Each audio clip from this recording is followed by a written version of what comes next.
साथीभाइ अहिले भने चाहिँ म यहाँनिर कहाँ आइपुगेँ भन्दाखेरि चाहिँ तिनचुले आइपुगेँ हो। यहाँको भ्यू चाहिँ कस्तो छ भन्दाखेरि चाहिँ म देखाउँछु है त तपाईँलाई ल। यहाँको भ्यू चाहिँ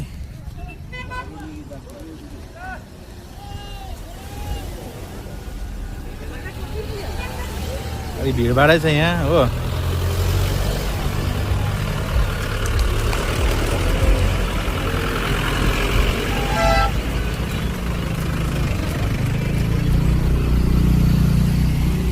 भिड त निकै नै छ।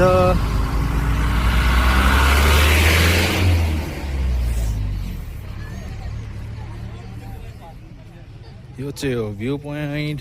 यहाँबाट चाहिँ एकदम दामी भ्यू देख्छ।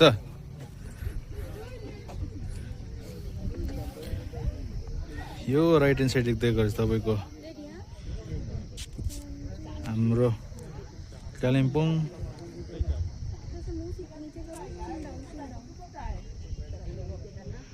यो देख्दै गरेको तपाईँको तारेभिर।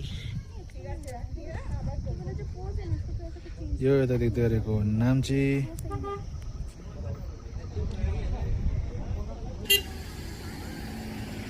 त्यसै भ्यू चाहिँ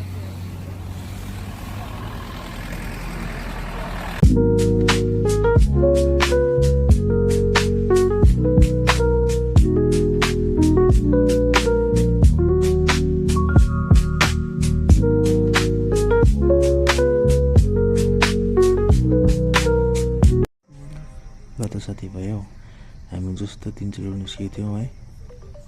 तिनचुले निस्केर यहाँ माथि लप्चू आइपुग्दाखेरि चाहिँ यस्तो रड्दो जाम भेट्यो है।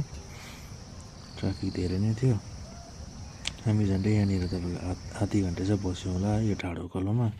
त्यही उता बिस्तारै गर्दै ट्राफिक त खोल्नु त खोलियो, तर आज भने धेरै नै जाम थियो। किनकि तपाईँको त्यो गार्लाङको फुटबलले गर्दाखेरि है धेरै नै गाडी आउजाउ गर्ने भइरहेको थियो है। र ट्राफिक चाहिँ कति लामो थियो म त्यो तपाईँहरू देखाउँछु है त, हेर्नुहोस् है त।